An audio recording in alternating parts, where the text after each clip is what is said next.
Hello guys, চাওকচোন মোৰ হাজবেণ্ডে কি আনিছে আজি। এয়া চাওক, ইয়াতে কি আছে যাবাৰো জানেনে? ডাঙৰ ডাঙৰ কাৱৈ মাছ আৰু ইয়াতে 2 কিলো কাৱৈ মাছ আনিছে। মই দেখাই আছোঁ। আৰু এয়া চাওক, ইয়াতে পুৰাপুৰি 2 কিলো কাৱৈ মাছ কেইটা যে ইমান ডাঙৰ ডাঙৰ দেখিছেনে বাৰু? চাওকচোন, এটা খালে আৰু দুটা খাব নোৱাৰি। তো লোকেল কাৱৈ মাছ হয়তো লোকেল পাইছে কাৰণে বেছিকৈ লৈ আনিছে। তো আগে পিছেও আমাৰ লোকেল মাছেই খায়। তো এতিয়া মই বাল্টিটোত জীয়াই ৰাখিছোঁ। ইমান মাছটো এদিনতে খাব নোৱাৰি ন, সেয়ে মই মাছকেইটা জীয়াই পেলাই ৰাখিলোঁ আৰু দুপৰীয়া সাজত খোৱাৰ কাৰণে বনাম। মই এইখিনি মাছ কাটি ল'লোঁ। ঔটেঙাৰে জোল বনাব দিছে আৰু অকণমান সুদা সুদা বনাব দিছে। তো মই বনাম।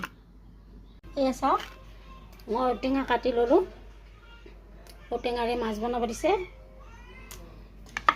মাছৰ জোল খাব। এইপিনেতো মাছ তাছ কাটি লৈছিলোঁ, এতিয়া বনাম। এইপিনে চাওক, কাৱৈ মাছ বোলে অকণমান সুদা পোনা টাইপৰ কৰিব দিছিলে। তো মই অকণমান সুদাই বনালোঁ আৰু অকণমান মানে ঔটেঙাৰে জোল বনাব দিছিলে। তো মই এইখিনি বনালোঁ দেই। আৰু এইপিনে ঔটেঙাৰ তৰকাৰীখন বহাই দিছোঁ।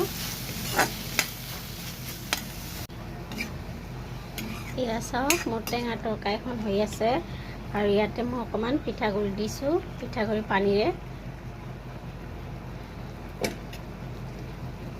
মানে কি গুলি পেলাই ৰাখিছিলোঁ, সেইবোৰে দিলোঁ অকণমান। তাৰপিছত ইয়াতে মাছ দিম। মাছ দি পেলাই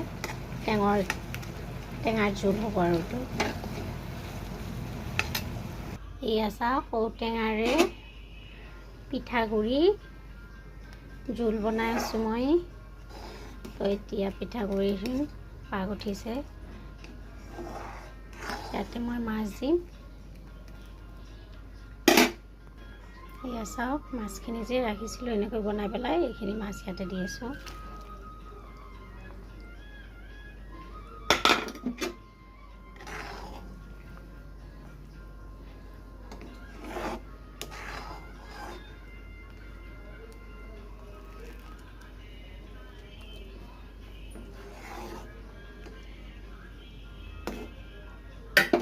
আৰু ইয়াতে অকণমান ধনিয়া পাতো দিছোঁ মই।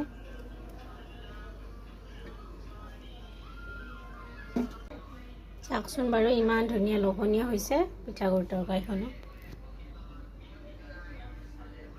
এইখিনি মোৰ ভাজিখিনি হৈ গ'ল।